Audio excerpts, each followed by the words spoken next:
Hello friends, welcome to सहज IAS. सहज IAS में आप सभी का स्वागत है। जैसा कि आप सभी जानते हैं, मेरा नाम रणधीर भारद्वाज है और आप मेरे साथ पढ़ रहे हैं बिहार का target batch. Bihar target batch में हम लोगों ने टारगेट किया है कि बिहार बीपीएससी जो आगामी आने वाली है 70 वाली, उसमें हम लोग 110 क्वेश्चन अचीव करेंगे। ठीक है। औरों की तरह हम लोग हवा हवाई में टारगेट नहीं रखते हैं। 130 क्वेश्चन 140 क्वेश्चन हमारे चैनल से आएगा, ऐसा कुछ नहीं है भाई। देखो, कॉम्पिटिटिव जितने भी एग्जाम्स होते हैं ना, उसमें अगर आप 70-75% क्वेश्चन कर लेते हो ना, तो आपका रिजल्ट बन ही जाता है। और उससे ज्यादा क्वेश्चन किसी एक संस्थान से और एक जगह से आना भी पॉसिबल नहीं है। जो पॉसिबल है हम लोग उसी की बात करेंगे। और हम लोग ने 110 क्वेश्चन अचीव करने की बात की है, तो हम लोग उतना क्वेश्चन अचीव भी करेंगे। क्यों? क्योंकि हम लोग यहाँ पे अपने रिजल्ट को श्योर शॉर्ट करना चाहते हैं। ठीक है। इसी वजह से हम लोग 110 क्वेश्चन का टारगेट रखे हैं। बिहार टारगेट बैच के लिए हमने बिहार का पॉलिटी, बिहार का इकोनॉमी और बिहार का ज्योग्राफी हमने कंप्लीट कर लिया है, जो प्लेलिस्ट में पड़ा हुआ है। ठीक है। बिहार करेंट स्पेशल जो करेंट अफेयर्स है ना, उसमें भी हमने बिहार का जनवरी, फरवरी, मार्च, अप्रैल और मई मंथ का करंट हमने कंप्लीट कर लिया है, जो आपको प्लेलिस्ट में मिल जाएगा। आज हम लोग देखेंगे बिहार जून स्पेशल करंट अफेयर्स। जुलाई बचता है, तो जुलाई को हम लोग करेंगे 10 तारीख को, यानी 10 अगस्त को हम लोग जुलाई का करंट कंप्लीट करेंगे। तब तक हम लोग इस बीच में नेशनल और इंटरनेशनल करंट देखेंगे और साथ साथ बिहार स्पेशल जो हिस्ट्री है उसको देखेंगे। हम लोग का इतना समय लगा है बिहार में, और इसके तुरंत बाद हम लोग जैसे ही 10 अगस्त को हम लोग का कंप्लीट होगा बिहार स्पेशल, उसके बाद हम लोग सीधे इंटर करेंगे इंडियन पॉलिटी, इकोनॉमी, ज्योग्राफी और हिस्ट्री के लिए। और साथ साथ हम लोग देखेंगे इंडिया, मतलब आई एम सॉरी, जो साइंस। ठीक है। साइंस के अलावा कुछ टेक्नोलॉजी के पार्ट्स भी देखेंगे, जैसे बायोटेक्नोलॉजी और स्पेस टेक्नोलॉजी से रिलेटेड चीजें हम लोग देखेंगे। नैनोटेक में मैं आपको कुछ हिंट्स बताऊंगा, और उस हिंट्स पे अगर आप लोग काम करेंगे तो नैनोटेक के लगभग सारे सवाल आपके सही हो जाएंगे, उसके लिए पढ़ने की जरूरत नहीं है। ठीक है। तो आज हम लोग शुरू करते हैं बिहार स्पेशल करेंट अफेयर्स। अगर आप लोग को लेक्चर पसंद आता है तो आप लोग लाइक जरूर करें। अगर आप लोग लाइक करते हैं तो इससे क्या होता है कि मेरे में भी कॉन्फिडेंस बूस्टअप होगा। इससे पता नहीं चलता है ऐसे कि मैं सही पढ़ा रहा हूँ या गलत। और आपने अगर मेरा प्रीवियस लेक्चर देखा होगा तो आपको एक बात तो पता चल ही गई होगी कि आपको अपने चैनल से ज्यादा कंटेंट किसी भी चैनल पे नहीं मिलेगा, और कहीं भी नहीं मिलेगा, ना ही किसी बुक में मिलेगा। तो आप इस चीज के लिए निश्चिंत रहिए कंटेंट को लेकर। अगर आपको कभी भी डाउट होता है तो आप इसको रीचेक कर सकते हैं कहीं से भी, है ना, या क्रैश चेक, सॉरी, जो क्रॉस चेक जो है ना, आप कहीं से भी कर सकते हैं। ठीक है। और पसंद आता है तो आप लोग शेयर भी किया कीजिए। आप लोग शेयर नहीं करते हो यार, और ना ही सब्सक्राइब करते हो, तो शेयर भी करो और सब्सक्राइब भी करो। और रही बात कंटेंट की, तो अच्छा कंटेंट देना मेरी जिम्मेदारी है, और मैं अपनी जिम्मेदारी से कभी नहीं भागूंगा। ठीक है। तो आज हम लोग बिना समय गवाए शुरू करते हैं बिहार का जून मंथ का करंट अफेयर्स, जो जून 2024 है उसका करंट हम लोग शुरू करते हैं। तो आप लोग आज मेरे साथ देखेंगे जून मंथ का करंट अफेयर्स। इसमें सबसे पहले क्वेश्चन है, कहता है कि परिमार्जन प्लस जो पोर्टल है ना, यह किसका है? तो आप याद रखेंगे परिमार्जन प्लस पोर्टल जो है ना, यह पोर्टल है राजस्व एवं भूमि सुधार विभाग का, और इसने ही लॉन्च किया है इसको। तो परिमार्जन प्लस पोर्टल जो है किसका है? राजस्व एवं भूमि सुधार विभाग का। तो आप इसको याद रखेंगे। फिर कहता है 16वें वित्त आयोग। आप लोग बताइए कि 16वें वित्त आयोग के जो अध्यक्ष हैं वो कौन है? ठीक है। वैसे मैं आपको बता ही देता हूँ, अरविंद पनगड़िया जी हैं 16वें वित्त आयोग के अध्यक्ष, और वो 15वें के इनके सिंह थे और 14वें के वाई बी रेड्डी थे। तो आप उनको याद रखेंगे। कह रहा है कि 16वें वित्त आयोग का जो पूर्वी क्षेत्रीय सम्मेलन कहाँ हुआ है? तो भाई ये राजगीर में हेल्ड हुआ है। तो आप याद रखेंगे, जो 16वें वित्त आयोग का जो पूर्वी क्षेत्रीय सम्मेलन है, यह राजगीर में हुआ है। तो आप इसको याद रखेंगे। फिर कहता है दरभंगा के प्रसिद्ध जो ध्रुपद गायक थे एक पंडित राजकुमार मलिक, इनका निधन हो गया है। तो आपसे अगर पूछता है कि पंडित राजकुमार मलिक का संबंध किससे है, तो आप याद रखेंगे ध्रुपद गायन से था। और ये कहाँ के थे? तो भाई ये दरभंगा के थे। तो आपको ये चीज याद होना चाहिए। फिर आगे कहता है बिहार को केंद्र से कर हस्तांतरण की दूसरी किस्त की मंजूरी मिल गई है, और यह इस किस्त में बिहार को कितना मिलेगा? तो 14,056 करोड़ रुपया मिलेगा सेकेंड इंस्टॉलमेंट के रूप में। तो सेकेंड इंस्टॉलमेंट में बिहार को 14,056 करोड़ रुपया मिलने वाला है। 14,056.12 करोड़ है, तो 0.12 को आप हटा ही के चले, ठीक है। आप याद रखेंगे 14,056 करोड़ रुपया बिहार को मिल रहा है केंद्र से कर हस्तांतरण के सेकेंड इंस्टॉलमेंट में, तो आप इसको याद रखेंगे। फिर कहता है बिहार पशु विज्ञान विश्वविद्यालय जो वासु है वह पटना में है, और इसके कुलपति कौन है, यानी इसके चांसलर कौन नियुक्त हुए हैं, तो इसके सिंह नियुक्त हुए हैं। तो आप इनको याद भी रख सकते हो और नहीं भी, क्योंकि ये इंपॉर्टेंट बीपीएससी के लिए है नहीं। 2023-24 के लिए बिहार का ऋण जमा अनुपात कितना है भाई, तो यह है 58.71%। तो आप इसको तो जरूर ही याद रखेंगे, ठीक है, यह आपकी जिम्मेदारी। नदी घाटी सभ्यता नामक जो कविता संग्रह है, इसके लिए साहित्य अकादमी युवा पुरस्कार मधुबनी की ऋषिका को मिला है। रिंकी झा ऋषिका जो है इनको मिला है। तो आप याद रखेंगे मधुबनी की है रिंकी झा, मधुबनी की है रिंकी झा ऋषिका, और इनको मिला है साहित्य अकादमी युवा पुरस्कार, और यह मिला है इनके कविता संग्रह नदी घाटी सभ्यता के लिए। तो आप इसको याद रखेंगे। भारत में टोटल 23 लोगों को अब की बार 2024 में साहित्य अकादमी युवा पुरस्कार मिला है, और साहित्य अकादमी बाल जो साहित्य अकादमी जो बाल पुरस्कार है यह 24 लोगों को मिला है। तो साहित्य अकादमी युवा पुरस्कार 23 लोगों को, और साहित्य अकादमी बाल पुरस्कार है यह यानी कितने 24 लोगों को मिला है। तो साहित्य अकादमी युवा पुरस्कार में भी टोटल 23 लोगों में से एक बिहार की हैं, यही रिंकी झा ऋषिका, ये बिहार के मधुबनी की हैं। और वैसे ही आप आगे भी देखेंगे तो डॉक्टर नारायण जी जो है मधुबनी के हैं, डॉक्टर नारायण जी मधुबनी के हैं। इनको इनके अपने बाल कथा साहित्य जो इनका है अनार, जिसका नाम है अनार, के लिए साहित्य अकादमी बाल पुरस्कार मिला है। साहित्य अकादमी बाल पुरस्कार मिला है इनको। टोटल देखेंगे तो अब 24 मिला है, जिसमें से एक बिहार के हैं, ये डॉक्टर नारायण जी। तो आप याद रखेंगे साहित्य अकादमी युवा पुरस्कार और साहित्य अकादमी बाल पुरस्कार, इन दोनों में एक एक लोग हैं बिहार के जिनको मिला है। तो इन दोनों का नाम आप याद रखेंगे। तो इनका बाल कथा साहित्य का नाम अनार है, और इनकी जो कविता संग्रह है उसका नाम है नदी घाटी सभ्यता। तो आप इसको याद रखेंगे। फिर कहता है जमुई के जो जाबिर अंसारी हैं, तो इनको नेपाल में आयोजित जो हुई थी अंतर्राष्ट्रीय कराटे प्रतियोगिता, तो अंतर्राष्ट्रीय कराटे प्रतियोगिता में ना इनको गोल्ड मिला है। तो गोल्ड मिला है इनको, कौन है ये, जाबिर अंसारी, और ये कहाँ के हैं, तो ये भाई जमुई के हैं, और इनको गोल्ड मिला है अंतर्राष्ट्रीय कराटे प्रतियोगिता में। और अंतर्राष्ट्रीय कराटे प्रतियोगिता जो था वो नेपाल में हुआ था। तो आप इसको याद रखें। कह रहा है कि 826 करोड़ की लागत वाले जो है ना 350 ठेकों को रद्द कर दिया गया है। ठेका किस चीज का था, तो ग्रामीण क्षेत्रों में जो पेयजल आपूर्ति है, तो जो पुरानी गठबंधन की सरकार थी ना उसने दिया था। तो नई गठबंधन की सरकार ने इसको रद्द कर दिया है, और इसमें से सबसे ज्यादा अगर आप देखेंगे ना तो बांका में है 106 ठेका को रद्द किया गया है। तो सर्वाधिक ठेके रद्द कहाँ हुए हैं, तो भाई बांका में हुए हैं। और ऐसा इसमें पता चला है कि इसमें यानी एक तो पारदर्शिता नहीं थी, और काम उचित ढंग से नहीं हो रहा था, इस वजह से इसको रद्द कर दिया गया। तो आप देखेंगे 806 करोड़ की लागत वाले 350 ठेके को रद्द किया गया है, ठीक है, नई गठबंधन की सरकार ने रद्द किया है। तो यह ठेका किससे संबंधित था, तो ग्रामीण क्षेत्रों में पेयजल आपूर्ति से संबंधित था, और सर्वाधिक ठेका जो है ना बांका में रद्द किया गया है। तो आप इसको याद रखेंगे। फिर कहता है पटना हाई कोर्ट ने राज्य में जो ईबीसी, एससी और एसटी, जो EBC extreme backward classes, schedule caste और शेड्यूल ट्राइब के लिए जो 65% आरक्षण देने की बात जो बिहार गवर्नमेंट ने की थी, इसको समाप्त कर दिया है।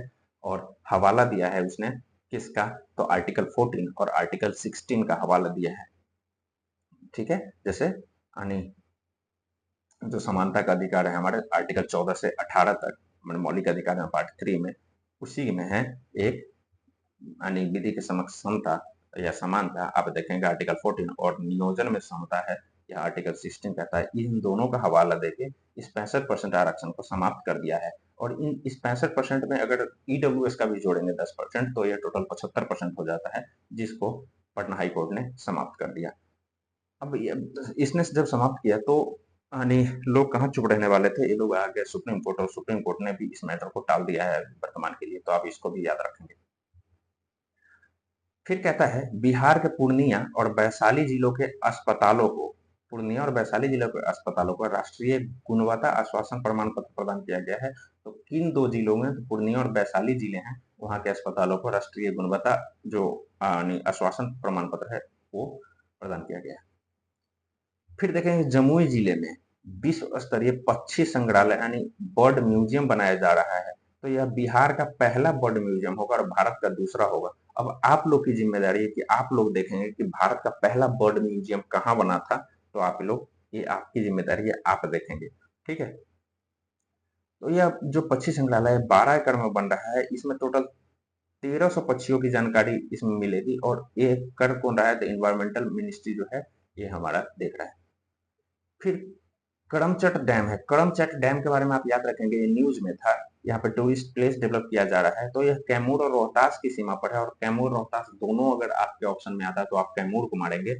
और वैसे यह कैमूर और रोहतास की सीमा पे है। यह भीतरी गांव, भीतरी बांध जो गांव है ना, उसके पास अवस्थित है। तो करमचट डैम जो है, भीतरी गांव बांध जो है कैमूर जिला का, वहीं पे अवस्थित है। और इसको देखेंगे तो कैमूर और रोहतास के बॉर्डर पे है करमचट डैम, ठीक है। फिर कहता है IIT Patna, university of technology Sydney के बीच जो है ना, कुछ समझौता ज्ञापन हुआ है और उस समझौते में 5G और 6G technology, artificial intelligence, space technology, renewable energy, data science आदि पर समझौता किया गया है। तो आप याद रखेंगे आईआईटी पटना और यूनिवर्सिटी ऑफ टेक्नोलॉजी जो सिडनी है, उसके बीच समझौता किया गया है। किस लिए? तो 5G 6G technology, artificial intelligence, renewable energy और स्पेस टेक वगैरह पे, डेटा साइंस ये सब पे ये समझौता हुआ है। तो आप इसको याद रखें। फिर कहता है पद्मश्री जो कलाकार जो है, पद्मश्री कलाकार पुस्तक। तो देखो ये पुस्तक है पद्मश्री कलाकार पुस्तक जो है, ये हिंदी और इंग्लिश दोनों में है और इसके लेखक हैं अशोक कुमार सिंह। अशोक कुमार सिन्हा जी हैं इसके लेखक। तो अशोक कुमार सिन्हा जी लेखक हैं किसके? पद्मश्री कलाकार। इसमें टोटल 15 पद्मश्री जो कलाकार हैं उनके बारे में, 15 लोगों के बारे में इसमें जानकारी दी जाएगी और उनके जो भी जीवन वृतांत है ना, जो भी उनके संघर्ष हैं, उस सभी की बात की जाएगी। और यह पुस्तक 2 भाषा में है, हिंदी और इंग्लिश में, तो आप याद रखेंगे। और अशोक कुमार सिन्हा कौन है? तो ये डायरेक्टर जनरल हैं पटना म्यूजियम के, तो आप याद रखेंगे, ठीक है। डायरेक्टर जनरल मतलब अपर निदेशक हैं, वाइस डायरेक्टर। 2024-25 के लिए जो है ना, डिजिटल स्वास्थ्य योजना के लिए, डिजिटल स्वास्थ्य योजना के लिए 17.55 करोड़ रुपया आवंटित किया गया है। यह जो डिजिटल स्वास्थ्य योजना है ना, यह 2022-23 में लागू हुआ था, 2026-27 के लिए। तो आप इसको याद रखेंगे, ठीक है। फिर कहता है Nabinagar super thermal power station. देखो भाई, Nabinagar super thermal power station यह औरंगाबाद में है, ठीक है। इसके चरण 2 की मंजूरी मिल गई है। इसके तहत चरण 2 के तहत 3 नई इकाई की स्थापना की जाएगी। टोटल इसकी क्षमता 800 मेगावाट इस 3 इकाई से बढ़ जाएगी और 2029 तक यह कंप्लीट हो जाएगा। बिहार आज भी जो है ना, बिजली में आत्मनिर्भर है और इसके बाद बिजली तो और बढ़ जानी, ठीक है। आप थोड़ा सा नवीनगर, आपने अगर मेरा ज्योग्राफी का लेक्चर देखा होगा तो नवीनगर आपको एक बार और मैंने बताया होगा वो किस चीज के लिए। तो भाई देखो, नवीनगर जो औरंगाबाद का है ना, वहां से जो मृत ज्वालामुखी का प्रमाण मिला था, तो आप इसको भी थोड़ा सा याद रखेंगे। फिर कहता है सम्राट चौधरी को जो है ना, पुनर्गठित जीएसटी दर युक्तिकरण पैनल का जो है ना, संयोजक नियुक्त किया गया है। तो पुनर्गठित जीएसटी दर जो युक्तिकरण पैनल है, उसका संयोजक किसको नियुक्त किया गया? भाई सम्राट चौधरी को। तो आप याद रखेंगे। बिहार में वर्तमान में कुल 3 रामसर साइट्स हैं। बिहार में वर्तमान में कुल 3 रामसर साइट्स हैं। 2024 से पहले यहाँ पे एक ही रामसर साइट था, वो था कांवड़ताल झील या कांवड़ झील, ये सब आप जिस कुछ भी कह सकते हैं। इस 3 के साथ ही, मतलब ये जो नागी नक्टी जो नया बना है, इसके साथ ही भारत में कुल 82 रामसर साइट्स वर्तमान में हो गए हैं।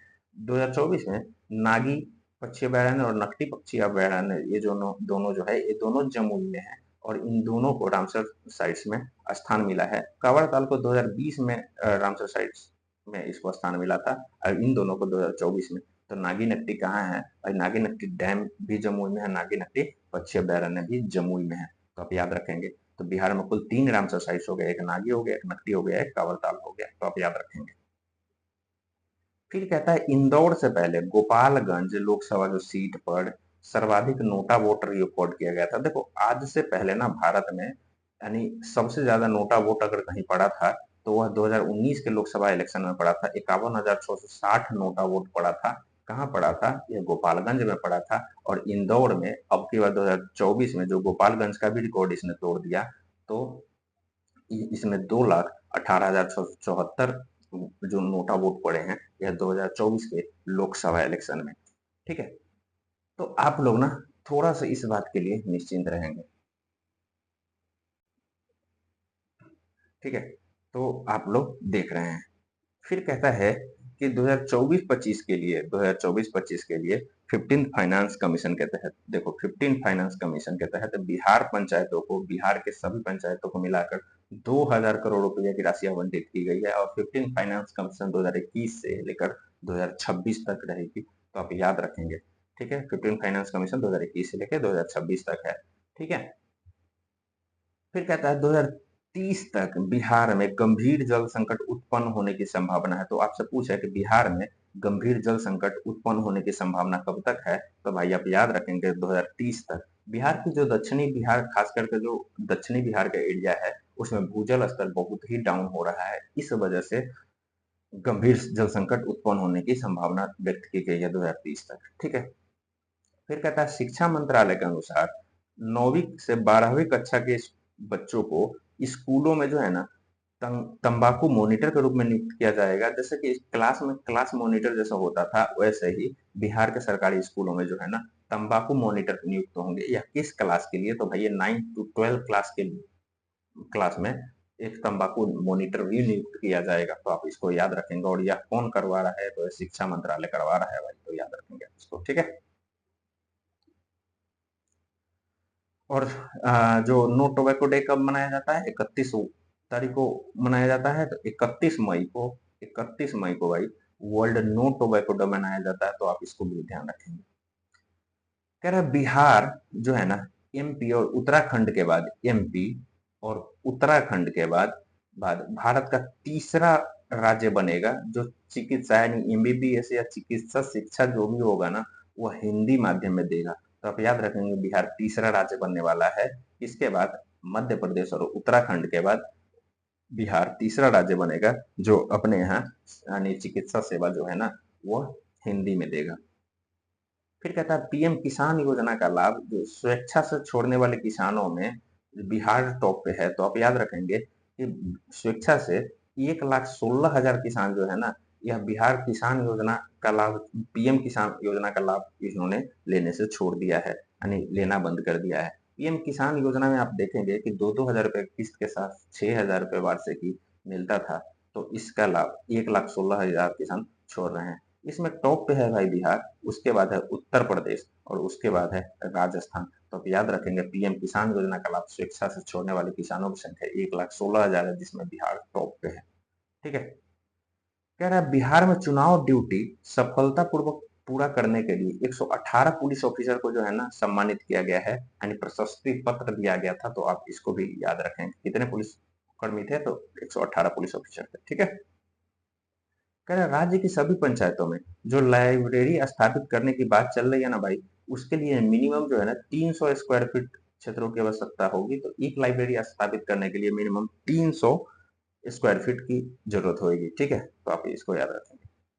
फिर कहता है नरेंद्र मोदी सरकार में जो है ना बिहार से 4 कैबिनेट मंत्री और 4 राज्य मंत्री नियुक्त किए गए हैं। तो राज्य मंत्री का नाम तो याद रखना उतना जरूरी नहीं, लेकिन 4 कैबिनेट मंत्री जो है उनका नाम याद रखना जरूरी है। जैसे देखेंगे आप चिराग पासवान का नाम, तो चिराग पासवान को मिला है ministry of food processing industry. ठीक है, वैसे ही जीतन राम मांझी जो जिनका हम पार्टी है, उनको मिला है ministry of MSME. Giriraj Singh ji को मिला है मिनिस्ट्री ऑफ टेक्सटाइल, और वही राजीव रंजन जो है इनका उर्फ ललन सिंह, जिनका नाम आप ललन सिंह के नाम से भी जिनको जानते हैं, तो ललन सिंह को मिला है ministry of panchayat, fisheries, dairy and पशुपालन वगैरह जो है वो इनको मिला है। तो आप इन चारों का नाम याद रखें। तो बिहार से 4 लोगों को कैबिनेट मंत्री और 4 को राज्य मंत्री का स्थान मिला है अब की बार के यानी नरेंद्र मोदी सरकार में। ठीक है, फिर कहता है बिहार स्वास्थ्य विभाग द्वारा आयोजित जो है ना सामुदायिक प्रेरणा पखवाड़े का जो मुख्य उद्देश्य क्या था, तो सामुदायिक प्रेरणा पखवाड़े का मुख्य उद्देश्य था, यह सामुदायिक प्रेरणा पखवाड़ा किसके द्वारा आयोजित किया जाता है, तो बिहार स्वास्थ्य विभाग द्वारा आयोजित किया गया था। और इसका मुख्य उद्देश्य है कि परिवार नियोजन सेवाओं के बारे में जागरूकता फैलाना है भाई, मातृ मृत्यु दर में कम करना है, और नवजात शिशु शिशु के स्वास्थ्य में सुधार लाना। देखो नवजात शिशु जो होते हैं बर्थ से 28 दिन के अंदर के जो बच्चे होते हैं उनको नवजात शिशु कहते हैं, इनके स्वास्थ्य में भी सुधार लाना है। तो इन तीनों का नाम आप याद रखेंगे। सामुदायिक प्रेरणा पखवाड़ा किसके द्वारा आयोजित किया गया था, बिहार स्वास्थ्य विभाग द्वारा आयोजित किया गया था। इसका उद्देश्य भी आपने देख लिया। फिर कहता है मधुबनी में जो है ना 700 साल पुरानी भगवान विष्णु की टूटी हुई मूर्ति मिली है। तो आप याद रखेंगे 700 साल पुरानी है ये भगवान विष्णु की टूटी हुई मूर्ति, और ये कहाँ मिली है? तो भाई मधुबनी में मिली है। तो आप इसको ध्यान रखेंगे, ठीक है। वैसे कह रहा है 243 मीटर ऊंची जो है गंगा के तट पर राजेंद्र प्रसाद की जो मूर्ति बन रही है, इसको नाम दिया गया है स्टैच्यू ऑफ विजडम, ठीक है। स्टैच्यू ऑफ विजडम का नाम दिया गया है। वैसे ही आप देखेंगे कि आप लोग बताएंगे कि किस नदी के किनारे पे सरदार पटेल की स्टैच्यू ऑफ यूनिटी बनी थी, जिसकी हाइट थी 61 मीटर। तो आप इसको बताएंगे। वैसे मैं बता देता हूँ, नर्मदा नदी था, ठीक है। फिर कह रहा है 2024-25 में बिहार में मिट्टी के नमूने की जांच की जाएगी। इसमें टोटल 5 लाख मिट्टियों के सैंपल लिए जाएंगे, और इस सैंपल से पता चलेगा कि कहाँ की मिट्टी किस फसल के लिए ज्यादा उपयुक्त है, ठीक है। आप याद रखेंगे। जो लार्सन एंड टूब्रो कंपनी है ना भाई, एल एंड टी कंपनी, जिन्होंने जिसने जो है ना राम मंदिर का निर्माण करवाया था। तो लार्सन एंड टूब्रो कंपनी जो है, इसने कजरा जो लखीसराय में है, वहां पे 254 मेगावाट ऊर्जा भंडारण प्रणाली वाली यानी BESS के साथ 185 मेगावाट ग्रिड से जुड़े सौर संयंत्र के विकास के लिए अनुबंध जीता है। तो यानी अनुबंध मतलब ये मान लो कि आप 185 मेगावाट ग्रिड सौर संयंत्र का भी काम यही करेगा, और लार्सन एंड टोब्रो कंपनी ही काम कर रहा है कि इसमें। तो लखीसराय में जो कजरा नामक जो है, कजरा में 254 मेगावाट बैटरी ऊर्जा भंडारण प्रणाली के लिए। तो आप याद रखेंगे। वैसे ही जैसे ये फर्स्ट फ्लोटिंग यानी जो सोलर पैनल के बारे में पूछ दिया था, तो आप सभी लोग याद रखे थे कि दरभंगा में, लेकिन उसमें स्पेशल नाम दे दिया था उसने, कादिरगंज या कदरागंज ऐसा कुछ नाम था 69वीं जो बीपीएससी थी। तो इसलिए आप याद रखेंगे भाई कि जगह का नाम भी ये पूछ देता है, और 4 ऑप्शन था, चारों में दरभंगा का नाम था, तो लोग कंफ्यूज हो गए। तो लखीसराय में कहाँ है भाई? तो कजरा में है। तो आप इसको याद रखेंगे, ठीक है। फिर कहता है फिर कहता है अब देखोगे, थोड़ा सा पेन चेंज कर लेते हैं ना। कहता है बिहार ने जो है 16 फाइनेंस कमीशन को अगले 5 वर्ष के लिए बजट अनुमान प्रदान कर दिया है, ठीक है। तो अगले 5 वर्ष का जो बजट अनुमान जो है ना, बिहार ने अपना 16 फाइनेंस को दे दिया है, ठीक है। इसके अध्यक्ष अरविंद पनगड़िया जी हैं, तो आपको पता ही है। फिर कहता है 1 जून 2024 को जर्मनी के फ्रैंकफर्ट में बिहार दिवस महोत्सव का आयोजन किया गया था। तो बिहार दिवस महोत्सव का आयोजन जर्मनी के फ्रैंकफर्ट में कब किया गया था? तो भाई 1 जून को किया गया था। वैसे बिहार स्थापना दिवस को मनाया जाता है हमारे यहाँ, तो 22 मार्च को मनाया जाता है। तो आप याद रखेंगे। और जर्मनी में रहने वाले जो भारतीय लोग हैं, यह जो ये बिहार की कला और संस्कृति को बढ़ाने के लिए यानी बढ़ावा देने के लिए, ये लोग 1 जून को ये लोग क्या करते हैं, या जून के फर्स्ट वीक में ये लोग बिहार दिवस महोत्सव मनाते हैं जर्मनी में, ठीक है। तो याद रखेंगे। अब की बार जर्मनी के फ्रैंकफर्ट में यह मनाया गया है। थोड़ा सा लोकसभा इलेक्शन के बारे में देख लेते हैं। वैसे नेशनल इंटरनेशनल करंट अफेयर्स जो हम देखेंगे, तो इसको बड़ी तरीके से कंप्लीट करेंगे। देखो कह रहा है कि ब्रू जो प्रवासी है ना, ये त्रिपुरा के हैं। ब्रू प्रवासी त्रिपुरा के हैं। और सोम्पेन जनजाति के बारे में आप जानते ही होंगे, जो अंडमान निकोबार के, इन्होंने पहली बार मतदान किया है। तो अब की बार का लोकसभा जो 2024 का इलेक्शन हुआ था, उसमें टोटल 64.2 करोड़ वोटिंग हुई थी। ये भी याद रखेंगे। 7 चरणों में चुनाव हुआ था। टोटल 44 दिन ये चुनाव चला था। 19 अप्रैल को पहला चरण का चुनाव हुआ था, और 1 जून को लास्ट चरण का चुनाव हुआ था।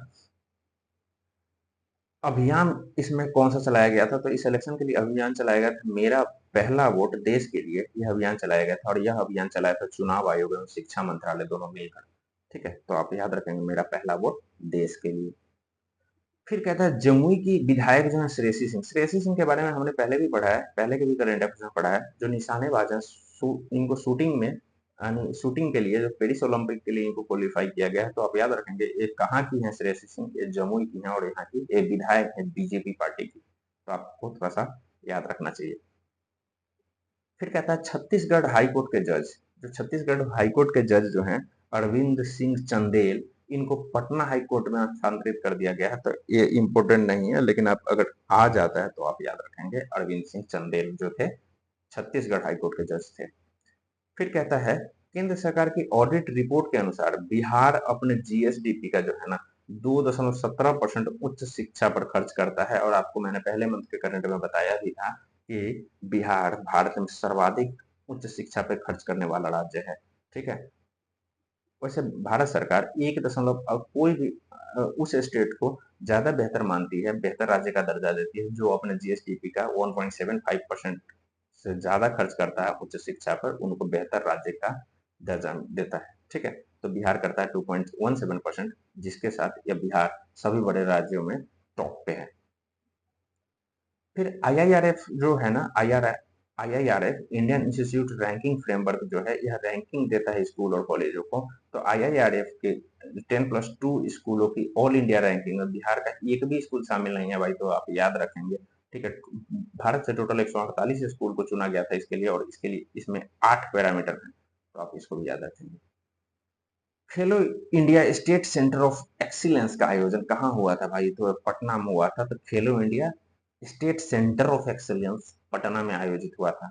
फिर देखेंगे ई शिक्षा ऐप के बारे में, मैंने पहले के करंट में भी आपको बताया है कि टीचर्स अपनी हाजिरी लगाएंगे, इसमें 2 बार डेली लगाएं, एक बार जब स्कूल आएंगे तब, और एक बार स्कूल से जा रहे होंगे तब लगाएंगे। और यह एप्लीकेशन जो है स्कूल के 500 मीटर के दायरे में ही काम करेगा, तो आप इसको भी थोड़ा याद रखेंगे।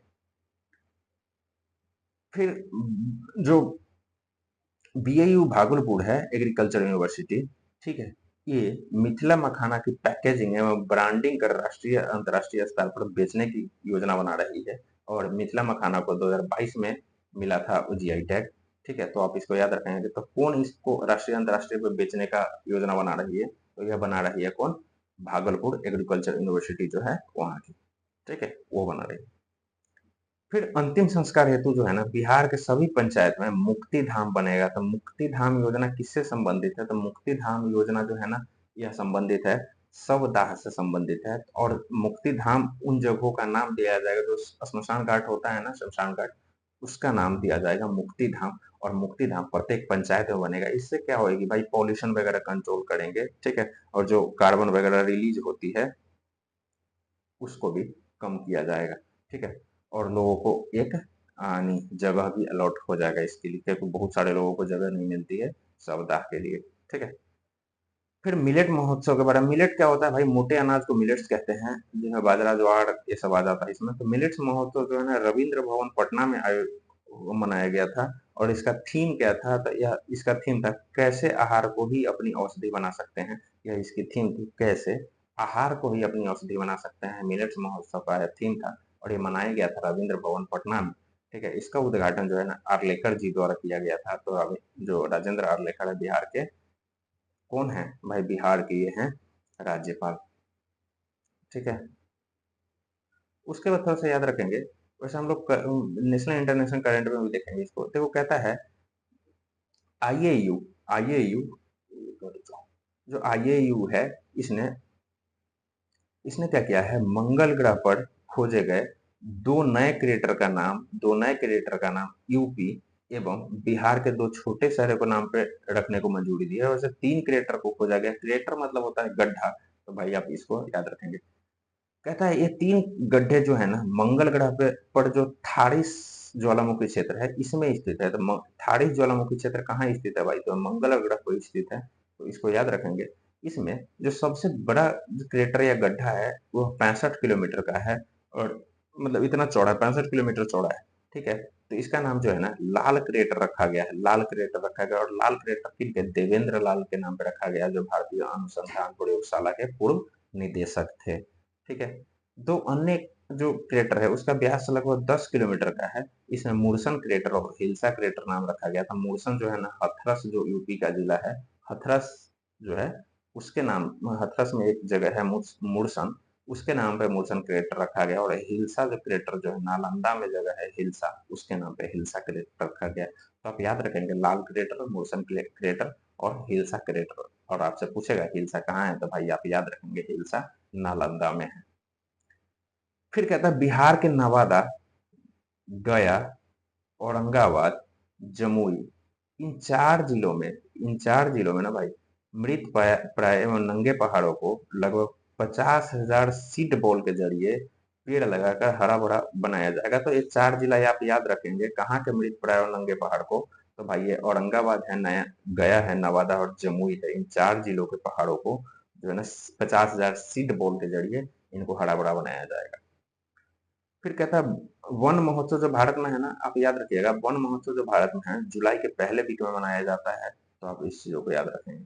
वन महोत्सव जुलाई के पहले वीक में मनाया जाता है। प्रो कबड्डी लीग की तर्ज पर जो है ना भाई, बिहार में पहली बार बिहार वीमेंस कबड्डी लीग का आयोजन किया गया है। कहाँ पे? पाटलिपुत्रा स्पोर्ट कॉम्प्लेक्स जो कंकड़बाग पटना में है वहां पे। और इसमें सारण टाइटंस ने ना खिताब अपने नाम किया है। टोटल 6 टीम इसमें भाग ली थी, तो आप याद रखेंगे सारण टाइटंस इसमें टॉप पे है। और ये बिहार वीमेंस कबड्डी लीग जो है पहली बार बिहार में मनाया आयोजित किया गया था। ये कहाँ पे? पाटलिपुत्रा स्पोर्ट कॉम्प्लेक्स में। फिर कहता है कजान, जो रूस में है जगह कजान, कजान में आयोजित जो ब्रिक्स गेम्स 2024 थी, इसकी फेसिंग फाइल टीम इवेंट में, बिहार के जो आकाश कुमार है, आकाश कुमार है बिहार के सारण के हैं आकाश कुमार, इन्होंने ब्रॉन्ज मेडल जीता है। और इसी वजह से आपने देखा होगा कि अब की बार जो 14 झांकी निकली थी गणतंत्र दिवस पे, तो पहली झांकी नगर एवं आवास विभाग को मिली थी। और उसका थीम क्या था? कबाड़ से कमाल। और दूसरी झांकी का पुरस्कार मिला था खेल को, ठीक है, खेल विभाग को मिला था, जिसकी थीम थी मेडल लाओ और नौकरी पाओ, ठीक है। तो इसी यानी जो इन्होंने मेडल लाया कांस्य पदक, इसके तहत इनको गृह विभाग में जॉब दिया गया है। किस थीम पे? मेडल लाओ नौकरी पाओ, ठीक है, तो आप याद रखेंगे। फिर कहता है बिहार स्टेट पावर जो जनरेशन कंपनी लिमिटेड है, इसने नवादा के रजौली में, तो रजौली कहाँ है भाई? नवादा में, याद रखिएगा। रजौली में जो फुलवड़िया जलाशय है, तो रजौली में है फुलवड़िया जलाशय और रजौली है नवादा में। वहां पे 10 मेगावाट का floating solar solar power plant लगाने की जिम्मेदारी जो है ना, सूर्यम इंटरनेशनल प्राइवेट लिमिटेड को सौंपी है। तो आप इसको याद रखेंगे, सूर्यम इंटरनेशनल प्राइवेट लिमिटेड। और ऐसे ही फ्लोटिंग सोलर पावर के बारे में 69वीं बीपीएससी में पूछा था, जो कादिरगंज दरभंगा में था। और लोगों ने दरभंगा याद किया था और वहां पे चारों के चारों ऑप्शन में दरभंगा था, तो लोग कंफ्यूज हो गए थे। इसलिए जगह का नाम आपको याद होना चाहिए, ठीक है। फिर कहता है बिहार हिंदी ग्रंथ अकादमी का पुनर्गठन किया गया है। बिहार हिंदी ग्रंथ अकादमी, तो आप इसको तो जरूर ही याद रखेंगे, बीबीआई है ये, ठीक है। इसका पुनर्गठन किया गया है। काउंसिल में भाई टोटल 21 मेंबर होंगे, जिनका टर्म 3 साल का होगा। और इसके अध्यक्ष होंगे शिक्षा मंत्री, तो आप इसको भी याद रखेंगे। फिर कहता है बेतिया की जो मोनिका झा है ना, मोनिका झा, इनको रामनाथ गोयनका पुरस्कार से सम्मानित किया गया है। तो बेतिया की जो मोनिका झा है, तो मोनिका झा को रामनाथ गोयनका पुरस्कार से सम्मानित किया गया है। ये अनकवरिंग इंडिविजुअल इंडिया की श्रेणी में, अनकवरिंग इंडिविजुअल जो इंडिविजुअल इंडिया है उसकी श्रेणी में डी टेस्टिनोमी शीर्षक वाले रिपोर्ट हेतु इनको मोनिका झा को रामनाथ गोयनका पुरस्कार मिला है। तो आप इसको याद रखेंगे। पटना का पहला जैव विविधता पार्क बनाया जा रहा है, तो इम्पोर्टेंट है, याद ही रखेंगे आप लोग। उसके बाद एक और है, बिहार का एकमात्र tiger reserve Valmiki tiger reserve है, जिसको भीषण गर्मी के दौरान मतलब एकमात्र ऐसा टाइगर रिजर्व है जिसमें भीषण गर्मी के दौरान जो यानी यहाँ के जो जीव जंतु हैं उनको पानी के लिए यानी पानी उपलब्ध कराने के लिए जो है ना हरित ऊर्जा का यूज किया जा रहा है। तो आप इसको भी थोड़ा याद कर रखेंगे। इस तरह हमारा हो जाता है क्या, जून मंथ का बिहार स्पेशल करेंट कंप्लीट। तो हमारा बिहार स्पेशल करेंट जो है ना भाई कंप्लीट हो गया। बिहार स्पेशल जो करेंट है हमारा, यह कंप्लीट हो गया। और आप लोग को लेक्चर अगर पसंद आया हो तो आप लोग शेयर भी करेंगे और सब्सक्राइब भी करेंगे, ठीक है। यह आप लोग की जिम्मेदारी है। जैसे मैं अपनी जिम्मेदारी से नहीं भागता हूँ, आप लोग भी अपनी जिम्मेदारी से नहीं भागेंगे, यह आशा है मुझे। और आपको मैं एक चीज और बता दूं कि अब जो है ना बिहार स्पेशल जो लेक्चर होगा वह आएगा कब? तो वह आएगा भाई, वह आएगा कब? तो आएगा 10 अगस्त को, ठीक है। इस बीच में हम लोग देखेंगे नेशनल और इंटरनेशनल करेंट अफेयर्स और अलॉन्ग विद हिस्ट्री, ठीक है। बिहार स्पेशल जो हिस्ट्री है उसको कंप्लीट कर लेंगे। तो इस तरह हमारा हो जाएगा कंप्लीट बिहार का पूरा सेक्शन। उसके बाद हम देखेंगे इंडियन ज्योग्राफी, पॉलिटी, इकोनॉमी और ज्योग्राफी, साइंस, साइंस टेक, ये सब हम लोग देखेंगे आगामी आने वाले एग्जाम में। साथ साथ हम लोग मैपिंग भी करेंगे और इस करंट अफेयर्स के साथ साथ हम लोग कुछ योजनाएं भी करेंगे, केंद्र और राज्य की योजनाएं जो 2023-24 में न्यूज में थी। तो इस तरह हमारा बिहार होता है, यानी जून मंथ का स्पेशल करंट होता है समाप्त। और आप लोग अपना ध्यान रखें, तब तक के लिए जय हिंद, जय भारत।